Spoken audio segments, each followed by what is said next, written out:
According to Edward Burschik of the U.S. Census, in 2017, the number of Americans with no health insurance increased to 28 million.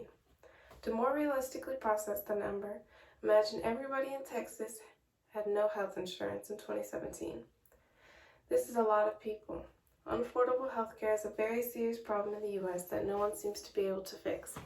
Yet other countries have implemented programs such as single-payer systems, where everyone has the same standard Medicare. After careful research in other classes, I was able to agree with a solution that many other politicians have also agreed to. I hope to convince you that basic health insurance should change to a new system by introducing why we need it, how the single-payer system will work, what its effects would be like, and how you can make a difference in the policy change. First, let's look at why we need a new health insurance plan for the nation. Health insurance is designed to cover the majority of a person's medical cost and leave the rest for them to pay. However, as I stated before, millions of people aren't able to afford private health care insurance and sometimes don't qualify for government assistance, such as Medicaid and Medicare. Those government-assisted insurance plans come with very limited benefits, and recipients usually can't get everything but very basic care. Major reasons this is becoming such an issue is because not only are the uninsured suffering, but the insured are suffering now as well. The New York Times CBS News poll showed that out-of-pocket costs and premium costs are rising, which makes Americans less likely to seek medical attention. Out-of-pocket costs are generally lower because it's something that the patient has to pay in full. Yet, a parent from the poll said that they went to get a cast for a broken arm and ended up paying $3,500 out of pocket. This is a large amount of money for one ER visit and not including follow-up appointments, etc. Now imagine someone without insurance breaking their arm. They're facing tens of thousands of dollars out of pocket for something so simple. This leads into the fact that Americans don't want to unnecessarily seek medical attention because of how expensive it is. This is a problem because simple checkups are vital for our health. People are not seeing their doctor even when they know something could be wrong with them.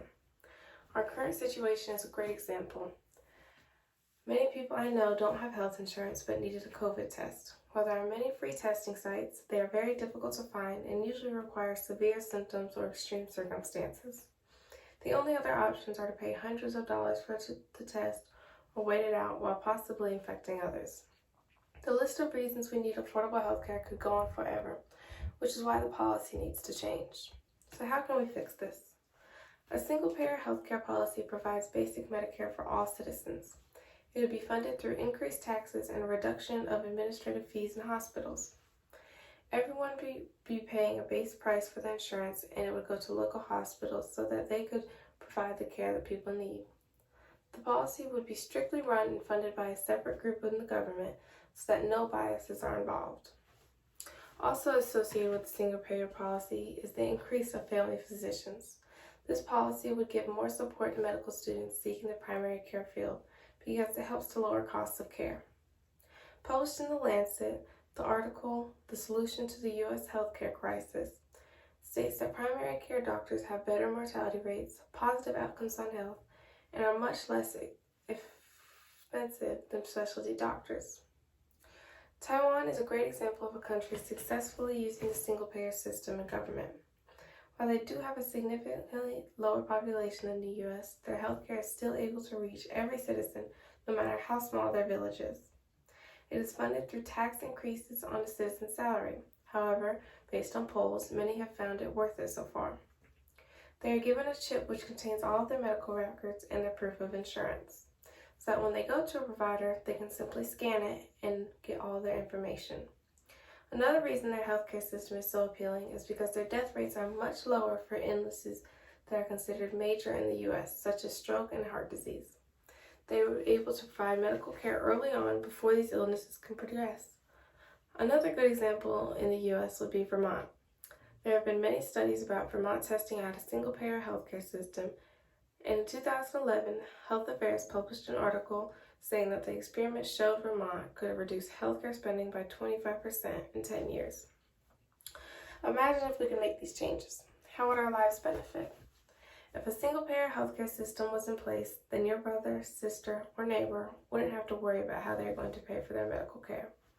In 2019, Heart.org published an article stating that with affordable health insurance, you and family members can get treated sooner, avoid a pre-existing condition from getting worse, and get preventive care from doctors.